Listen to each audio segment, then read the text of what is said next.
Okay, so those folks can see you there. Okay. Hi, everyone. Welcome, everyone, folks in person, and we have about 10 folks online as well. So welcome to everyone. Trying to get in the screen here. There's a little window I need to be in. My name is Rebecca Long, and I'm the current president for the Garden Club. And we just want to send a hearty welcome to everyone that showed up tonight. It's so wonderful to meet in person. We have a great speaker. We're very excited. So I'm just trying to move in the frame again. I wanted to give a thank you to the board members that are here first. And one of the reasons I want you to know about what they do is because we have quite a few board positions open. And we welcome anyone that has an interest. We'll talk with you about your skill set, what ways you might be able to contribute. We have a lot of opportunities coming up the next year. And it really does take a team to run the club, to offer great education, a spread like you see tonight, the whole bit. So anyway, and speaking of the spread, I want to start. Debbie, where are you? Debbie is chair of hospitality. Her friend Cheryl, who's a member. So Debbie, thank you for the amazing spread tonight. We really appreciate it. She's been cooking for 2 days. So those of you online, I have to tell you, you're missing it, but it's okay. Maybe in April. Nancy at membership, you all met that were here. So Nancy, part of her roles are to just greet people, to keep track of the membership. We have a software program that does that. So for anyone that would be interested in that, it'd be a great way to meet people. If you're new to the area, trying to think. And we've got description of these on the website, but the membership position is also something that we're looking for in the next year. Barbara, Garden Walk Chair Extraordinaire. Barbara does an amazing job. This is your third year, right? Third year chairing the Garden Walk. And we're 2/3 sold out, I hear? Yes, we have sold 450 tickets. So we only have 150 tickets left. So I'm going to repeat that for the people online. We've sold 450, we can sell 6. So we have 150 left. So if you're online, you yourself or your friends and neighbors want to go, you should go on and buy your ticket. www.missionhillsgardenclub.org. So $30 each. You do not have to be a member to buy the ticket. And I love the theme this year, the homegrown. It's just a great theme. It's featuring edibles. And I always have to clarify that would be fruit and vegetable edibles. Because I mentioned it to someone and they said, your garden club is doing that? So I always feel like I need to qualify that. Oh, chickens? What now? Barbara? Chickens. Chickens would fit in. Absolutely. Chickens would fit in. I don't know. Do we have any chickens on some people that have chickens? Love it. Thank you, Barbara. Sherry isn't here tonight. Sherry helps with scholarships. That is another area that can use a committee member, but Sherry's been in charge of, we give, I think it's 8 scholarships a year to community college students that are focusing on horticulture like majors. So they always appreciate our contribution to their education. It's something that we're very pleased to do to give back to the community. Judith is not here tonight. Judith also helps with scholarships. She's also helped with Garden Walk. Judith has been past president. She's done a little bit of everything, but Judith we miss as well. And Ken is also a board member who has been working with the Presidio Park beautification. So we have a lot that will be happening in that area over the next year. So beautification is another committee that can use, I believe, some assistance, and some of that's being worked out now. Ken lives on the borderline of the lower park, and he's been improving it on his own with his own money and his own resources, and it's important to him. But we also believe, as part of the Garden Club here, that it's an important initiative that we need to take on in another way to give back to the community. And Gina is our treasurer. She is not with us tonight either, but she kind of checks the books to make sure we do have a bookkeeper, but make sure everything's in line. And Lauren, she is our social media and communications chair, is what we call Lauren. she does a lot of different things, but because of her, you probably know about us. She posts on Facebook and Instagram and helps us with wording of things. And tonight she was the lead for the speaker in this event. So we're thankful to Lauren and her husband, the webmaster, Chris. And Chris isn't with us tonight either, but those are all positions that can use some help. And we have wonderful people to mentor you if you or one of your loved ones would be interested in serving. Volunteerism is an important thing. And we know it has to be the right time, but the only way you can have clubs like this are to have volunteers that give back. And it does take time and effort, but it's worth it. So, all right. Just looking at my notes without my eyeglasses, so excuse me. Our next event, April 23rd, is at the Mission Hills Nursery, and it's on bees in our garden. And we have another wonderful speaker that's lined up to do that talk. And it's a family-friendly talk as well. So it'd be a great one for kids or grandkids to come to. No, it's on a Saturday. Saturday at, I think, did we say 10 a.m.? Anyone remember? It's Saturday morning, okay? And then we also have a coffee and tea, our first one in like 2.5 years. That will be at Ken's house. The board member I mentioned, he lives in the lower part of Mission Hills Old Town area. So he's going to have a coffee and tea. That'll be on a Saturday in May. I can't remember which date we landed on, the 12th or the 25th, but anyway, so look for that. That'll be a nice event. I also want to thank, because we have a United Church of Christ member here tonight, Pam, it's Pam, right? Yeah, are you Pam Adler? So Pam, thank you. Because of Pam, we can have wine. So we have to have a church member attendance. So everybody, toast Pam. Here's to Pam. So thank you, Pam. And we will have other church members in attendance in the future. So that was very nice of them to step forward. All right, I think those are the announcements that I have. Again, just thank you for joining us online and in person. We have a wonderful speaker. I'm very excited tonight. So I'll turn it back to Lauren. And then we'll get Linda set up. Perfect.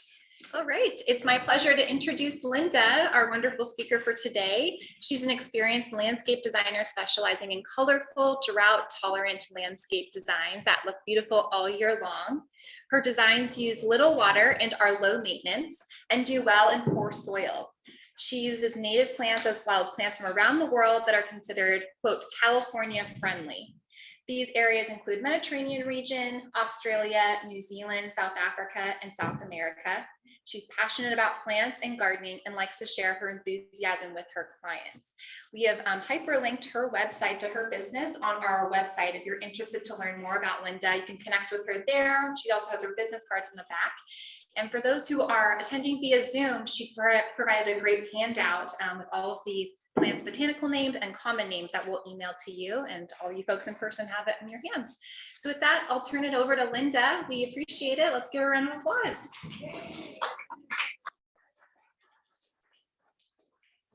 Now, can I just hold it? Or? Yeah, hold it on your head, whatever works best. Okay, this is, hi, everybody. Okay, it works.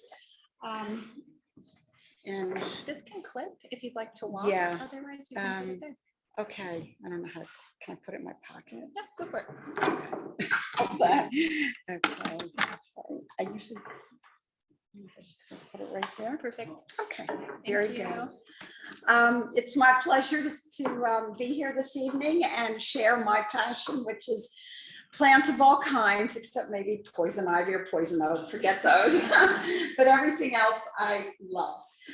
Started from when I was a child. I was in 4-H back on the East Coast, and we grew our little zinnias and things from seed and took them to the County Grange Fair in August, and sometimes I got a blue ribbon. It varied.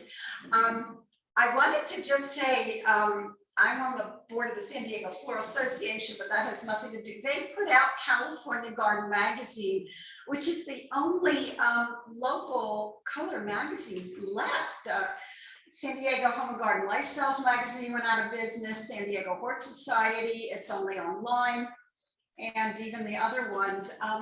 This is the March-April 2022 issue. And what I'm And what I'm really proud about is our own garden in Escondido, 6 pages of what I have done actually in just 2.5 years. And it's just amazing. You'll see pictures in my talk. But it's this month, it's on sale, you know, and it has also all about Balboa Park, the Laugh House, and it always has what to do that month in the garden. So it's full of information, and I just wanted to share. Mission Hills Nursery sells it. So, okay, well, we're starting, let's see. This is a garden I designed in Poway. It was the grand prize winner in Garden of the Year, chosen by San Diego Home and Garden Lifestyles magazine. It was about 70 feet by 55 feet of dirt. This, oh boy, gotta see, I'm sorry. It was working a minute ago. It's my advancer thing. Right there.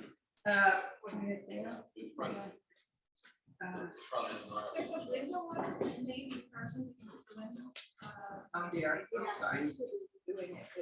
Now try it. All right, why don't you just advance it, Sam, manually? Okay. So this is mostly succulents, but there are some other drought-tolerant plants. Go ahead. Is it working? It was a minute ago. This is working. Oh, we may have to disconnect the Zoom. It's frozen. I'm sorry. It worked when we tested it. We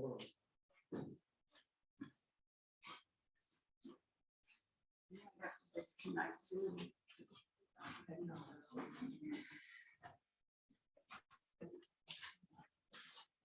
Is there a little up and down? Usually have. You might actually,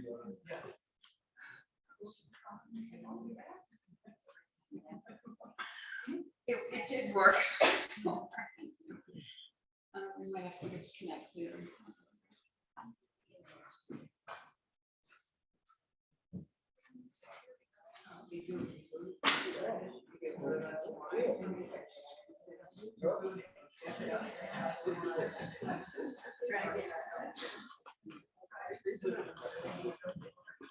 The advancer must start.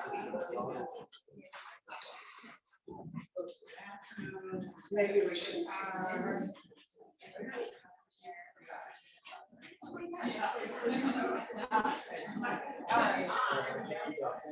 You're going to advance it mentally? Okay, this is, Sam, go to the second one, please. This is what it looked like when I was called to come in. Our mission was to make it beautiful. There was a marker here. They wanted a focal point for the kitchen and breakfast rooms, and upstairs, the master bedroom and study. And they had a lot of succulents, but needed help. This is what it looked like when it won the grand prize. It was less than 1 year in the ground.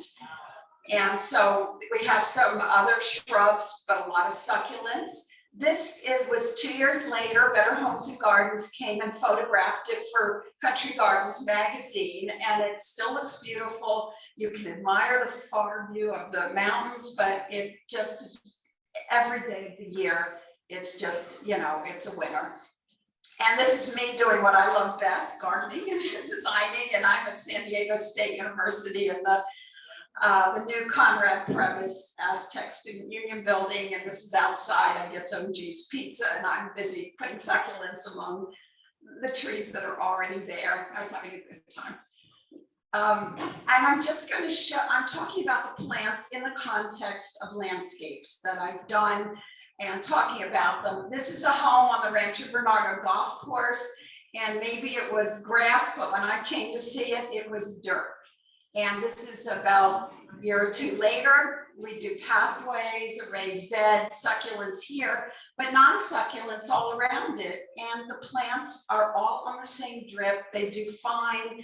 And at our house in Escondido, I plant a blooming shrub next to a succulent, same water, same bad soil, and they're all happy together. Now, what you need to realize when you're doing a landscape is the views from inside the house, and try to frame those views. And this is from the living room. You've got the near view of the mound of succulents and the far view again of the golf course.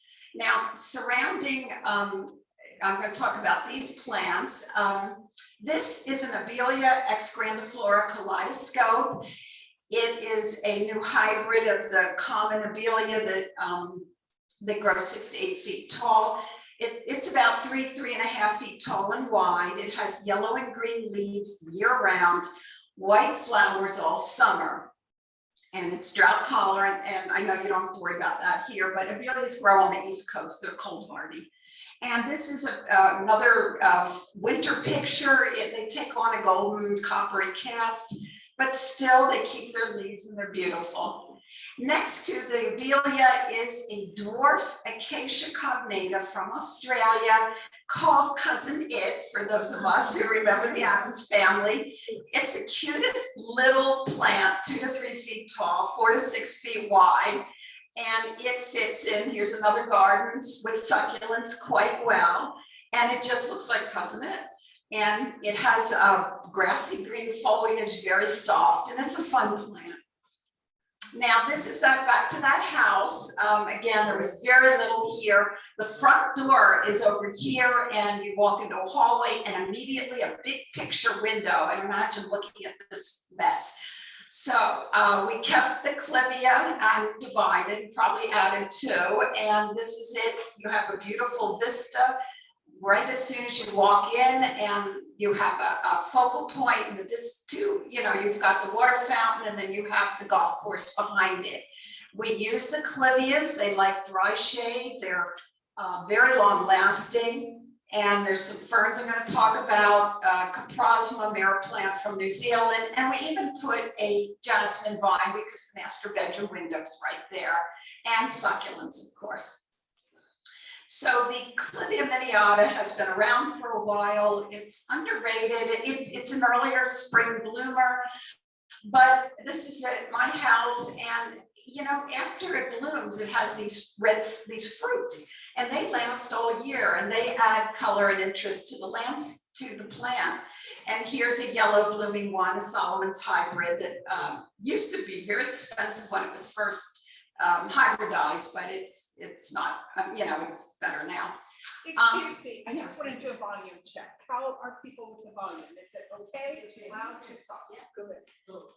Little soft. Oh, well, I'm sorry, I almost Just a don't need little it. bit. Okay. And people online, okay? Yeah, I just stepped into their view. I Okay. guess I wasn't there. Okay. Okay, this is the good Myers asparagus fern. There's a bad one that's a vine with thorns. It climbs over everything and almost impossible to eradicate. This guy is very polite. He never spreads. He's about 2 feet tall, 3 to 4 feet wide, takes sun or shade. This one does not spread, the Myers, okay? The other one is a pain in the neck, and I couldn't get rid of it in 19 years in Poway. This one also takes sun or shade, and you notice it's underneath a palm tree with succulents. And here it is in full sun. I think this is Oceanside, succulents, bottle brush, a small tree. It's very versatile. It's called a foxtail fern because it's fluffy like a fox's tail. And it's a bright grassy green also. Now, the front of the house, here's the Myers asparagus fern again. We have succulents. These are more mirror plant, the coprosmas.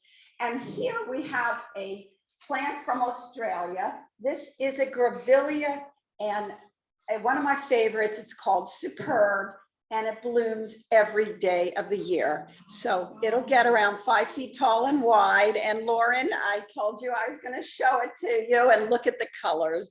So there you go. So we have part peach, part coral, and we've got 365 days of bloom. And it's on your lip. Yes, it is. Grevillea Superb. Now there's one with redder flowers. It's called Robin Gordon. It's a deeper blue red, but I like the form of this one better. And I'm going to be giving you other grevilleas. They are workhorses in the landscape. almost no very little water, no fussing over, no pruning, and all they want is good drainage. Now, I want to stress the plants that I'm showing you do not need or want fertilizer. A lot of them come from Australia, New Zealand, and South Africa, and they come from nutrient-poor soils. Also, there's no phosphorus in the soil in those countries, and most of our fertilizer has phosphorus, and you could actually kill them. They don't need it. They just don't want to be in clay. They don't want their roots wet, and that's all they want. And even with the natives, nothing. I don't fertilize anything. Now, if you're talking edibles, whole different ballgame there. But these are just beautiful plants and easy care.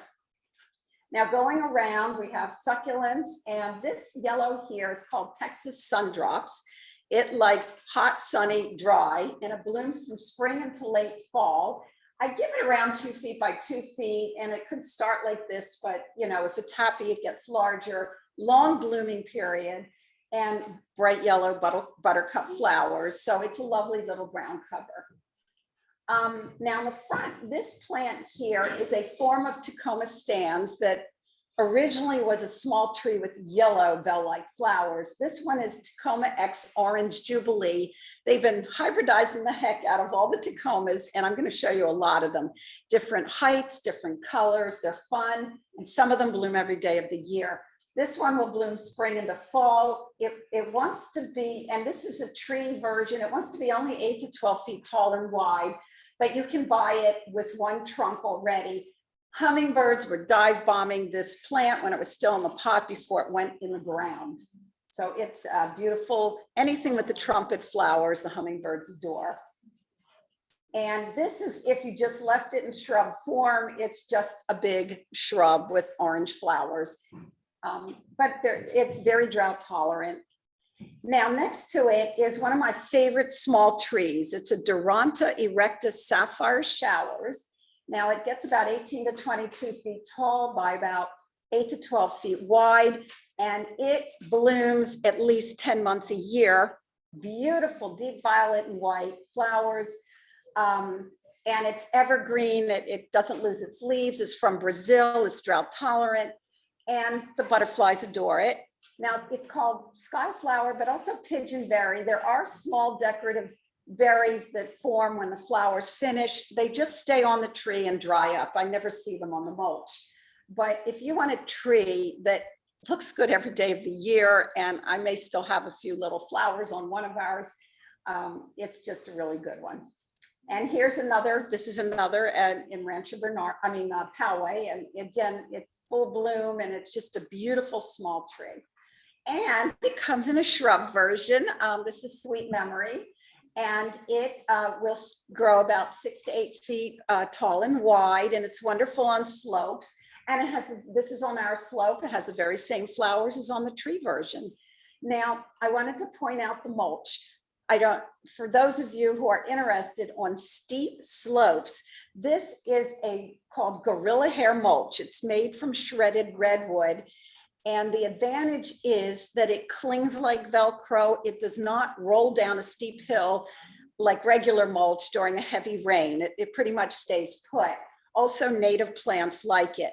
The downside is it's way more expensive. I pay $80 a cubic yard for this versus maybe $15 for the organic shredded. But if you have a steep slope, it might be worth trying. Otherwise, go with the organic regular stuff that looks fine and shredded. And one reason for mulch, by the way, and you should do minimum of 3 inches, 3 to 5 inches deep, is because none of the plants are getting fertilized. As the mulch breaks down, it becomes organic matter, and it helps feed the roots naturally of the plants. It also discourages weeds, and if weeds do land, they're easier to pull out because they've had to elongate so much to find sun. And they also help keep moisture in the soil around the roots more. So there are a lot of good uses for mulch.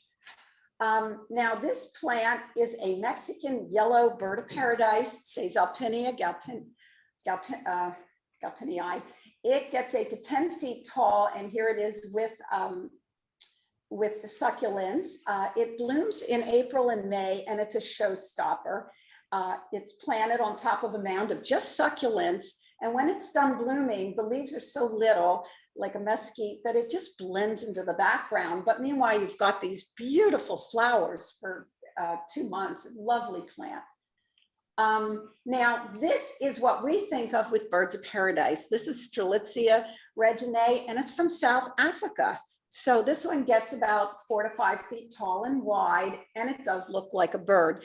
Now, there is a giant bird of paradise, and I got something from Annie's Annuals just today on my email that said, stock up on the giant birds of paradise. Well, they can grow 30 feet tall and wide. They can crack foundations, hardscape, and I've seen a 4-foot block wall totally broken by the roots of the giant one.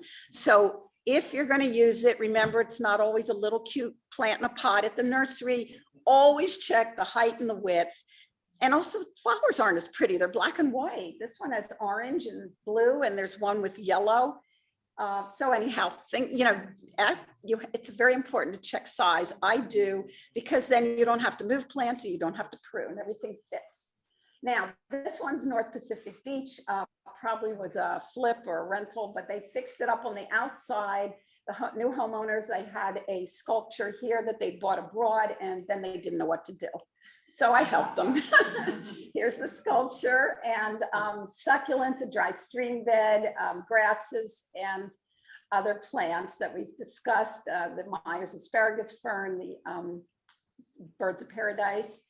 What I wanted to point out, I don't often use grasses that need pruning, but this is the red fountain grass, Pennisetum cetaceum. This is called Fireworks. It doesn't get as big as the regular one. It's about up to 3 feet high, and it really looks pretty next to succulents, but you will have to give it a haircut in February.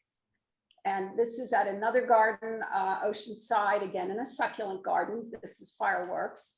Now, this is the back of that house, and they did all the hardscape, the retaining walls, the artificial turf, but what to do? The neighbors back here wanted their own view of the ocean, so we couldn't go above 2 feet. So here's what we did, newly planted, the waterfall, and everything here is lower. And so this is another kind of Pennisetum. It's called Red Riding Hood, and it doesn't get more than 2 feet high. So again, it's a pop of color on the landscape. Also on that landscape, we have Festuca glauca, blue fescue, gets between 8 and 12 inches tall and wide. It's little, it's a fine texture, and it adds a pop of a lighter blue, drought tolerant. And also this ground cover, this is a ground morning glory. It's related to it's part of the family of morning glory vines, but it is not a vine. This plant will grow about 1 foot tall, 2 to 3 feet wide, shade, and blooms year round. So this is a, no, there's another kind called bindweed that gets more invasive, but this one, I mean, it'll spread, but it's a shady place. What do you do under the roses when they're not blooming? You put something green that's low that gives you color. And beautiful lavender flowers. Now the front of that, I wanted to focus, I'm not super crazy about agapanthus. They bloom for about, a week or two. That's it. You've got these messy looking strappy leaves. However, this one is called Summer Sky, and the leaves look beautiful year round. They're yellow and green striped. And even when they're not in bloom, you've still got a pretty grassy look in the landscape. Oh dear, it just froze again. I'm sorry. Well, I want to talk about this next plant. It's called an Scaevola amula fan flower. It's a perennial that blooms year round, and it's got its name fan flower because the petals are arranged in a fan shape. And there's one kind that gets 2 to 3 feet wide, another one 3 to 5 feet wide. It comes in white, and there's another blue. Sometimes it is a little temperamental. Sometimes it dies for no good reason. But if you really like it, you plunk in another 1 gallon, and it hangs in there for a while, but it is beautiful. What's it called? Scaevola Amula. I don't know what number it is. Thank you. Oh dear. Okay, so this is the white version. Now, here at the front, we have our sundrops, Texas sundrops, Scaevola, birds of paradise, the agapanthus. Now, this plant over here is a cutie. It is a dwarf jacaranda called bonsai blue. It's a new introduction. When it came out less than 10 years ago, first they said just 5 to 6 feet tall. Now they say 10 to 12 feet tall, 6 to 8 feet wide, but it blooms like a jacaranda and it's so low that you can enjoy the beautiful ferny leaves and it doesn't make such a mess. This is it at our house and it just looks like a fern on a stalk. And this is a winter picture. It's just cute. So if you want a very soft texture, here it is in front of birds of paradise, right next to succulents. This is a fun plant to try. This is a more mature one and it blooms like a jacaranda, but instead of being 25 to 40 feet tall, you know, it's about 10 feet tall and you can really admire it. Where do you have to go to find one? Well, you can check Mission Hills. I saw Mission Hills Nursery. I saw them at Walter Anderson a few months ago. Yeah, they're cute. So, Do they also work on top? For those that can't have that? yeah, I think so. Have a decent size because, you know, it's going to grow. It'll just keep it a little shorter, but it's really cute. Now here's a succulent arrangement. And I wanted to talk this, it's hard to see. This is a small pygmy date palm, Phoenix robulenii, and they get about 6 to 8 feet tall and wide. But they're very drought tolerant. And oftentimes this one has petunias. I didn't do that design. But oftentimes you can put succulents underneath. But what I wanted to tell you is that at the nursery, when they're babies, they'll take about 3 or 5 plants, put them together in a pot, and they roots intertwine. And so you think you're getting a multi-trunked palm tree, but every one of these is a different plant. And occasionally one of the stalks will die. And you're thinking, oh my gosh, why did that die? The other 2 are okay. It's because they're 3 different trees, palms, but they're very drought tolerant, you know, and they're not, you know, 40 to 100 feet up in the sky. So you can actually see them. Okay, along with this, these plants here are another grevillea from Australia, Grevillea lanigera Mount Tamboritha. It's a woolly grevillea. It grows about 2 feet tall, 4 to 6 feet wide, and blooms pretty much year round. It has beautiful pink flowers. Pretty much here, I have some. And if you hear a sidewalk and you have succulents, and what do you do between this and a pathway? It's a nice transition from a sidewalk where you want something low but pretty, and hopefully the dogs won't go to the bathroom on it. And then you go to other plants after that, very drought tolerant. And again, the flowers are beautiful. Now here's another succulent garden. I'm just skipping all around San Diego County because I go everywhere. This is a dwarf bottle brush and it's right in a succulent garden. Now this is Callistemon viminalis Little John. They say about 3 feet tall and wide. It'll get another foot each way, maybe with age. There's now Better John, bred from Little John, that maybe is a little more compact, but that's harder to find.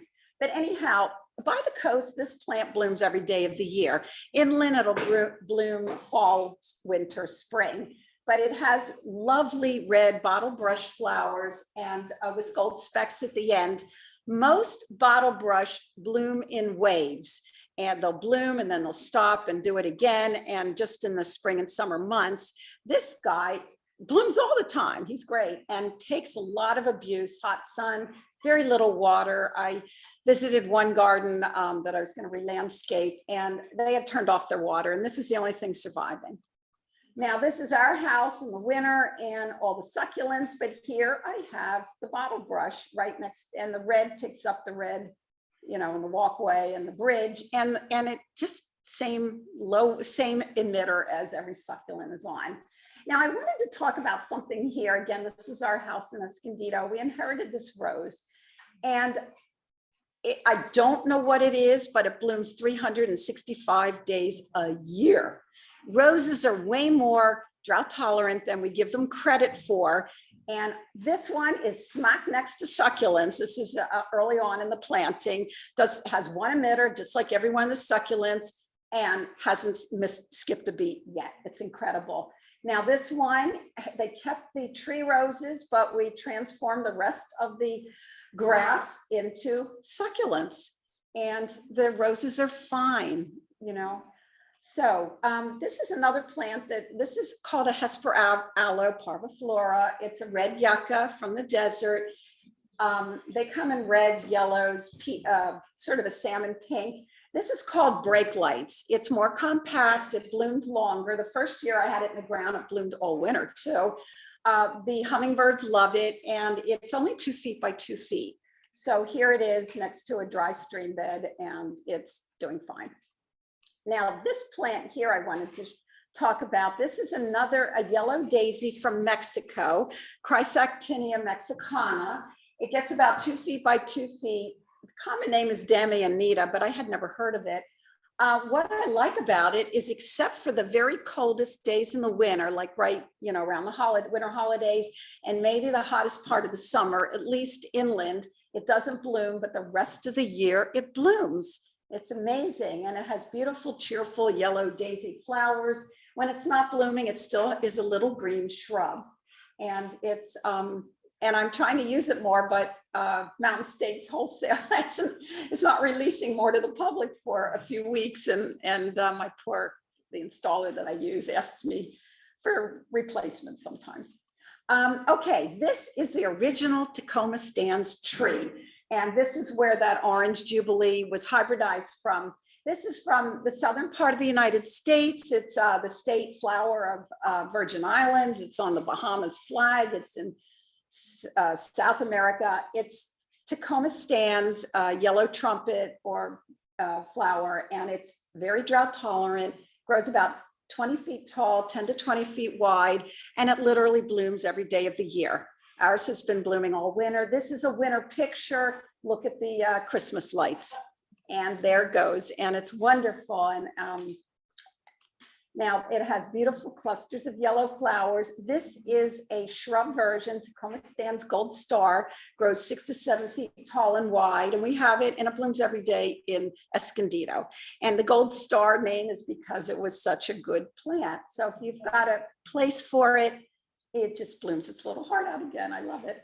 And again, the same flowers. Now, this was in another issue of San Diego Home and Garden Lifestyles. When I came out here, it was a flat rectangle of brown dirt. And I neglected to take any before pictures because there was nothing to take a picture of.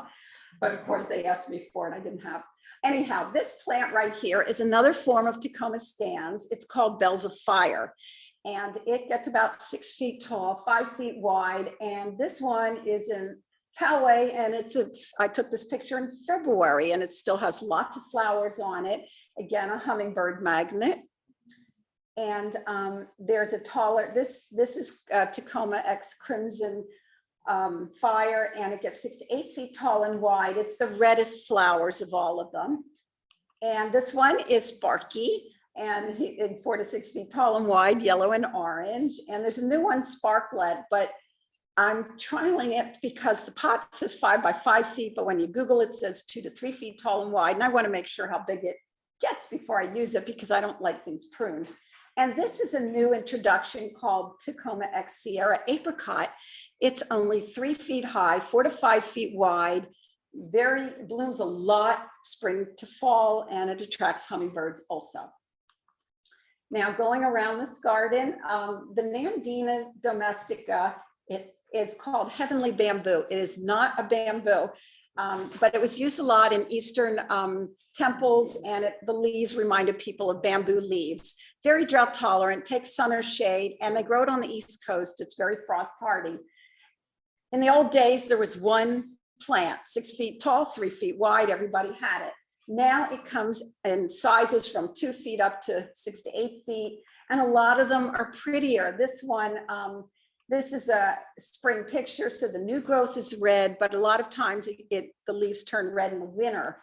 This one is fun. This is Firepower. It's only 2 to 2.5 feet tall and wide. brilliant red leaves in the wintertime. And here it is in another location. So it's a pop of red and it's fun. Now going back to the garden, we've got the Nandinas, we've got our Duranta recta. You can tell what my favorites are. I consider myself an artist, and I am painting a picture, an outdoor painting that has to look good every day of the year. It can change, but there's always color and interest, and nothing looks dead unless I warn you, like if it's a crepe myrtle, that's all. So here we have the gold star Tecoma stands. There's some little bottle brush. We have the Myers asparagus fern. So we're talking about this plant now. This is it's a pink, it's Coleonema pulchellum sunset gold. It's a hybrid of pink breath of heaven from South Africa. The regular pink breath of heaven gets 4 to 5 feet tall and wide with pink flowers in the spring, and it's dark green. This one is yellow, 2 feet tall, 4 to 5 feet wide, and it still has pink flowers for 6 to 8 weeks in the spring. So, and I like it because the foliage is sort of ferny. It's very soft, and it's a nice counterpoint to thick dark green or to purples or whatever else is in the landscape. And here it just catches the light. This is Rancho Santa Fe, and it just glows. Now, after this, here's another Tecoma X Orange Jubilee tree form. And then we have this one. This is a rock rose from the Mediterranean, Cistus X pulverulentus sunset. It grows 2 to 3 feet tall, 6 to 8 feet wide, beautiful magenta flowers. And I think it blooms longer than most of the other rock rose because it blooms spring into summer. And you could put it on a slope where it will spread this in the sunny areas, 6 to 8 feet, and very low maintenance, low water, everything. And the foliage is a grayish green, but it's pretty. Now, this is a plant, this grassy one is a cordyline from New Zealand. It's called electric pink. It gets 2 to 4 feet tall and wide. It has, the leaves are striped pink and burgundy. And here you see it with succulents all around it. It's a nice focal point. And here's a bigger one. And you see Mount Tamboritha grevillea with the pink flowers in front and succulents all around. And by the way, no more sticks on fire. After I saw some that were 15 to 16 feet tall, 5 to 6 feet wide, and they develop a thick brown trunk. And even if you prune it, it looks horrible. And that's not even going where the sap, you don't want to get in your eyes or you go to the emergency room. So I don't do sticks on fire anymore, but it's such a new, it was discovered in the late 80s in South Africa. It was part of a South African farmer's natural wall of plants, and he brought it back. So it wasn't even introduced until the 1990s, and nobody had any idea that it was going to get so big because it's a cute little thing in a pot in the nursery. And oh well, live and learn. It could be. Now, all euphorbias have that milky sap, which can be caustic to the skin, but it's not going to kill you. It's not going to make you go blind. But if you happen to rub your eyes with that sap, you've got to go to the emergency room, get your eyes washed out. Now, I know people who tried not to, and it was very not fun. But anyhow, even a poinsettia is a euphorbia. And again, any euphorbia sticks, the Euphorbia millii, the crown of thorns. I mean, if you break it, you see this white sap, wear gloves and, wash the gloves later, that's all. Okay, also in that garden, we have a perennial that blooms a lot in the summer, Goreland Heimeri. It comes in different heights, different shades of pink and also white. It does need to be cut back in the fall, but it's very drought tolerant and the flowers are really pretty. One of them is called whirling butterfly, so that's a possibility. Now here we have the sedum, we have the Grevillea superb, and this one is a favorite of mine. It's a sweet pea shrub from South Africa. Polygala, this one is Myrtifolia grandiflora. After a while, you get to understand Myrtifolia means myrtle-like leaves, grandiflora, large flowers. Anyhow, this plant blooms every day of the year. It could take sun or a good amount of shade, not total shade. Unfortunately, it is beautiful, drought tolerant, soft, but it gets taller than they originally said it would. And I have to have it topped every year because I don't want it to go up to the gutters and the roof. But that being said, we have it in front and back of our house, and this gets mostly sun, the other part mostly shade. And what other, with minimal one emitter, and it gives you the beautiful flowers year round. It's called a sweet pea shrub because the flowers look like the sweet pea flowers on a vine, but there's no fragrance. Now it does come in a dwarf version, 3 feet by 3 feet, petite butterflies. And then there's a newer one, Caligula virgata portola, which is about 4 to 6 feet tall, 3 to 5 feet wide. It's more compact. But if you have the room, this one is a great, even a hedge. It's not pokey or anything. Now this is a tired 80s, late 80s, 90s landscape in Poway, the grass, the dwarf pittosporum that doesn't bloom, the Dietes fortnight lily, pyracantha, some bougainvillea, and they transformed it. So, and this picture is taken in late December or January. So we've got the abelia, we have a smaller nandina, all kinds of succulents that bloom in the wintertime. And here's Grevillea superb, which is providing privacy. This is the living room, and it's like a fishbowl effect where there's a road here, and this provides great privacy. While if you look out the window, all you have is color. It's great. Now the tree at the end that's evergreen, I like that a lot. It is a gold medallion tree, Cassia leptophylla from Brazil. And they are increasingly using it as a street tree, both in Northern California and here. The roots are not invasive, it's evergreen, it's drought tolerant. And where else can you find flowers like this all summer? Not 3 weeks, but we're talking months. Now it does have bean pods in the fall. It's part of the legume family, but otherwise, if you want color all summer, my gosh, and without the roots that are going to crack everything in sight, it's a good tree. Now this one, grass was here. There's a pool on the other side of the walkway, and we had fun with the succulents. And then as you come up here, lo and behold, there's an edible fruit tree. It's a loquat, Areobotrya japonica. This is a small tree, about 20 feet by 20 feet, drought tolerant. It can even take part shade, and it has edible fruit. Now there is an ornamental version, Areobotrya deflexa, bronze loquat. Again, about 20, 25 feet tall and wide. It can take partial shade.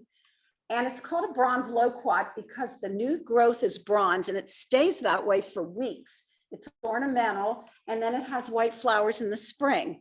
And we have one that's half under an old coast live oak, and it's fine.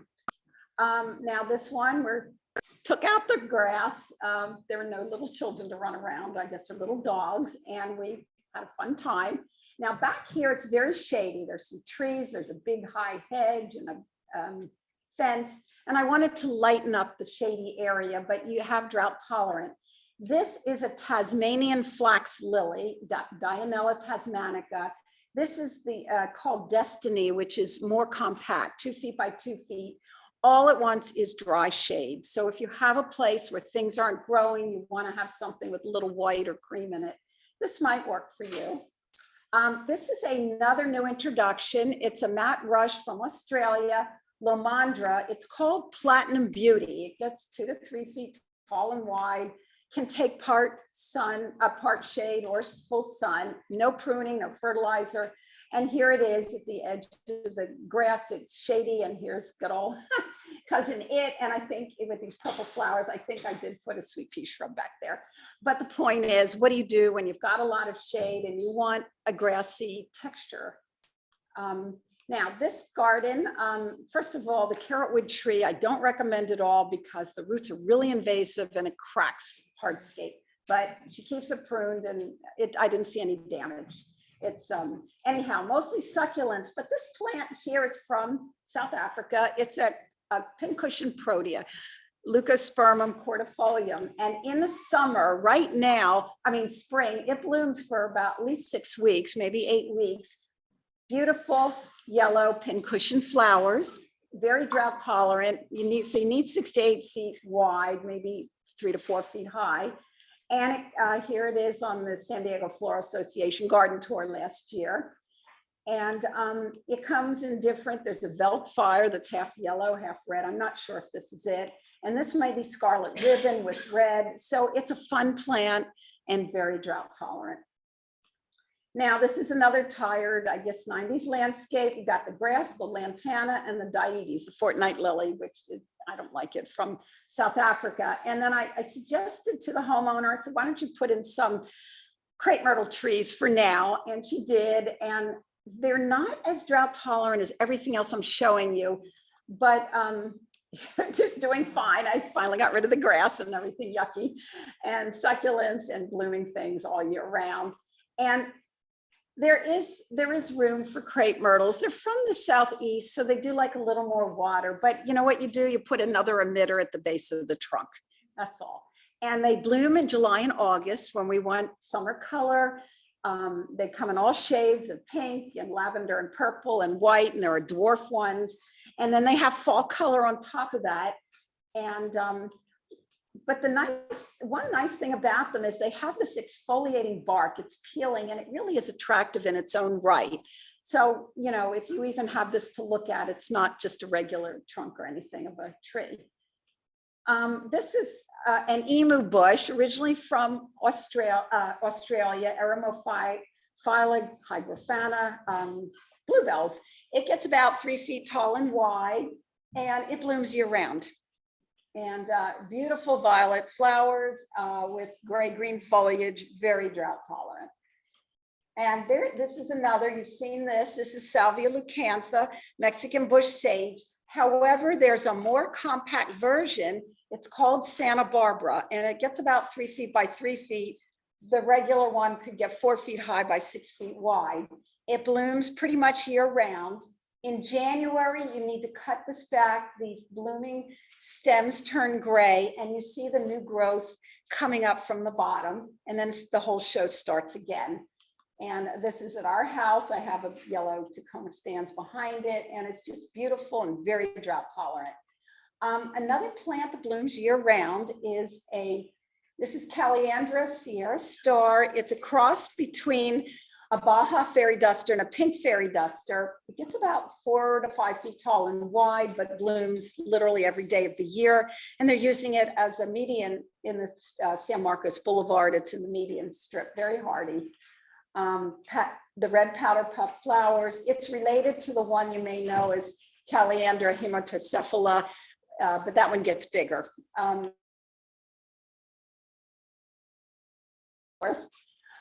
Now, this one is really, it's a new variety of Palo Verde. Palo Verde means green twigs. It's a desert tree. It has a green trunk, stems, branches. There are two kinds. There's Circidium and Parkinsonia, and they have more litter. They have thorns. They're just not as nice. This is I say Cadillac of the Palo Verde. It's the best one, Desert Museum. And it just, this is at our house when I managed to plant it myself, a mound of soil, 15-gallon. And in 2 years, it just tripled. I mean, this is the same tree. It's amazingly floriferous, early summer, but you know what? We still have flowers on it. It has had flowers on it all winter, a few. It's amazing.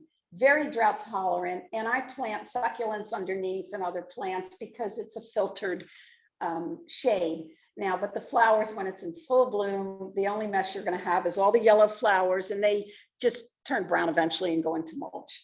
But you can see a succulent underneath it. So this is it now. We had no privacy, and now you can't even see the car parked from the road.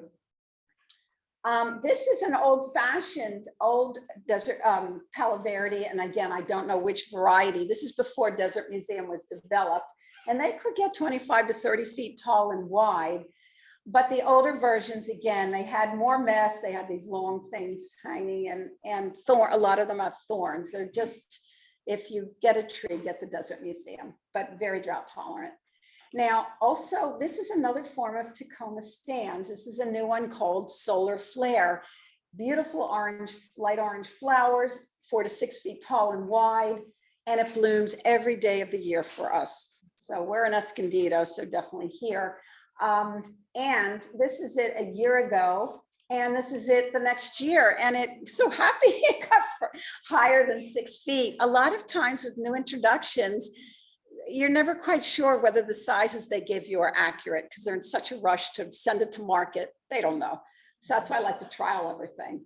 Now, next to the orange, I have a gorgeous fairly new Salvia Amistad that again at our house blooms every day of the year.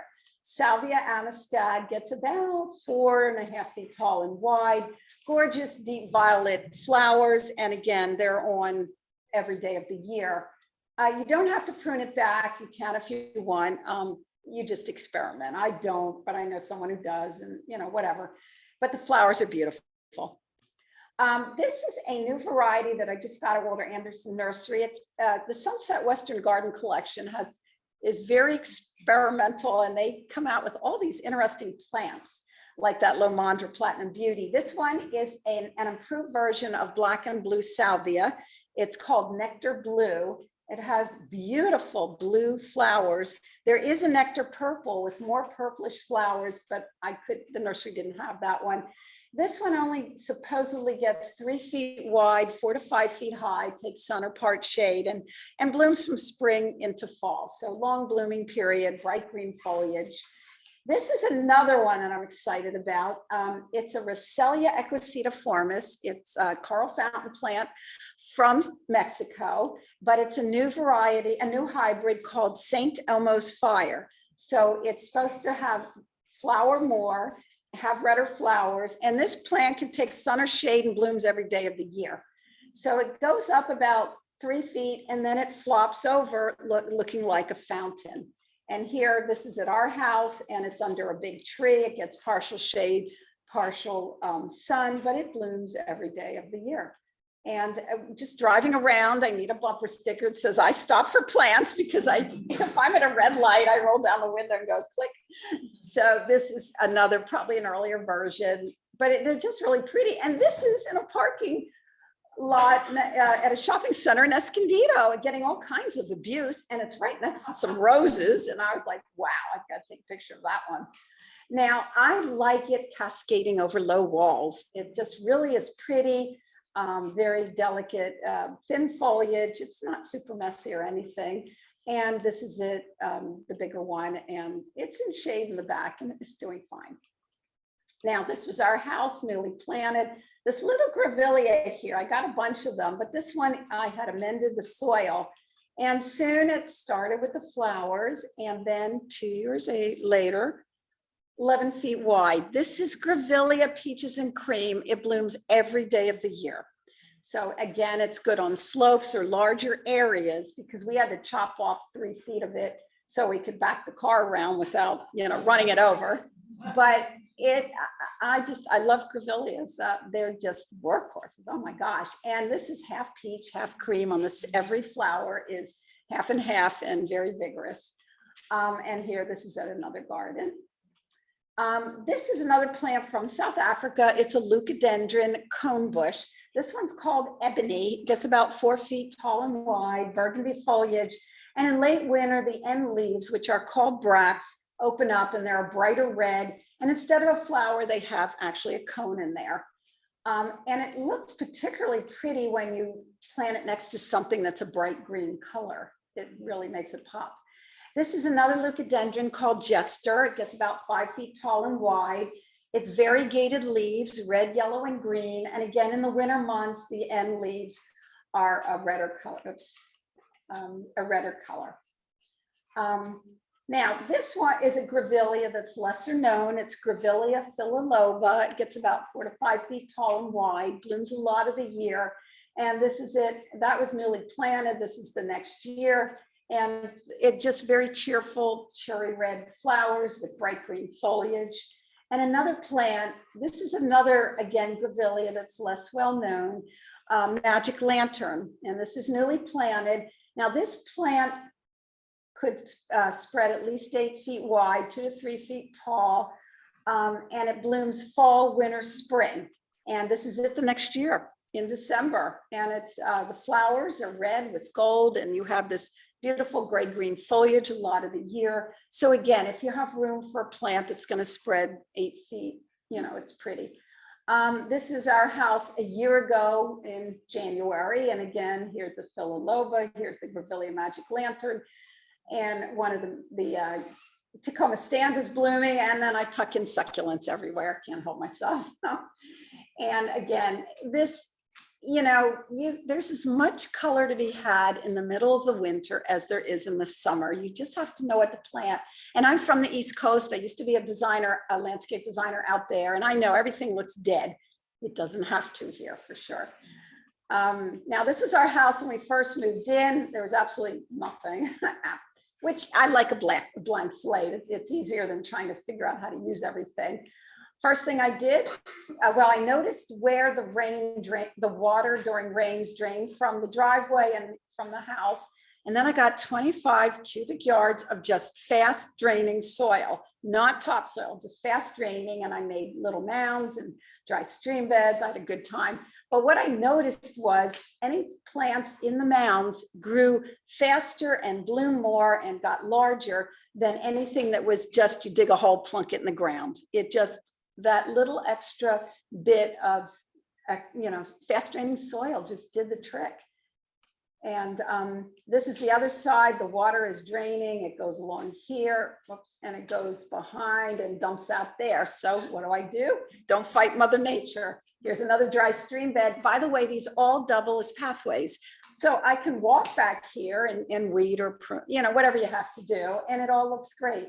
I did keep the bougainvilleas. They're very drought tolerant and they bloom a lot. And then here's the dry stream bed. And, you know, I had a lot of fun. And even this is last year, and then this is a year later, and you can see how things, this is late winter, things just bloom. Oh, these are the Santa Barbara Salvia leucantha, the compact Mexican bush sage, and I've just pruned them. So what you do, the new growth is coming up, and you know, it's going to start the whole show over again. Now, the other side of the driveway, I inherited some bougainvilleas. I think the water had been turned off for a year and a half, but the bougainvilleas were hanging in there, and the lantana was sort of icky, and we tried to pull it out. And we planted succulents. Lantana came roaring back. The bougainvillea is fine, and they're all happy campers together. It's amazing. And so, and then this area I created. What was here was the most disgusting preformed spot. The water was black. There was, I know, a decomposing bird. There were toads. God knows what else. I thought, you know, the creature from the Black Lagoon was going to rise out of there. And when we took it up, lo and behold, this is your century plant, Agave Americana, that monster that grows 6 feet wide, pups like crazy, and is very sharp. Mommy had been taken out with her roots 2.5 years earlier, and this little fellow had never seen the light of day. I did throw him away. I'm sorry, but because at our other house in Poway, we had 200 feet of it and it was an impenetrable hedge. But I was really amazed at the staying power of this agave. Oh my God. And it sort of reminded us of our zombie. This guy scared our black lab for 3 days until he realized it didn't move. Where did you get that? When they had the Sky Mall catalog on when you're flying an airplane, we ordered it. I don't know, it's a zombie from Exton Moore or somewhere, and it's great. We brought it. I always make a raised bed, like a burial grave, and he's there. He's just there with our Japanese lanterns. Oh, we mix it all together. It's fun. So here he is. And these are newly planted, the coral fountain plant. And look, it's winter and they've gotten larger, they're blooming, and he's still there. So it's fun. And this was one of my clients, and this one is at our house, and I just love the sayings, and it just, to me, it's a work of the heart, and it's fun. So thank you very much.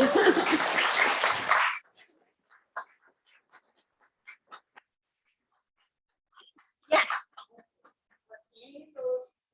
plants that you showed, are any of them applicable? What pick? I mean, I know you If you don't. repeat the question. Okay, are they, can you pick them? I do want to say my favorite, both the Grevillea superb and the Grevillea peaches and cream. I have sensitive skin. They will give me a skin rash. So I always plant them where I'd never have to touch them, okay? Other ones you could, I like the Gora. You have to experiment. But I was telling you earlier, I get depressed when I have to throw dead plants away, flowers after 1 week in a vase. And I like them on the plants. That's just, When you planted it, it died right there in the ground. yeah. Well, there's always another one to take its place though. That's the thing. Yeah. Outside there.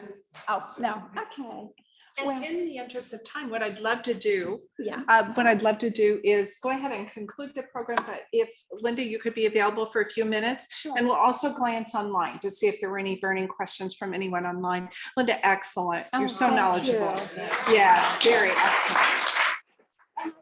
I'm going to be speaking at the San Diego Floral Association June 15th talk. It's at 6:30 in Balboa Park in the Prado.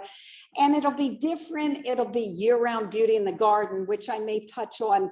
I'm going to give you other plants. I'm sorry that I haven't even touched on. There are so many beautiful plants here, honestly, and they're so easy. Mhm. Okay, it's my pleasure. When I'm not in someone else's garden, I'm mucking around in my own garden, and having a wonderful time.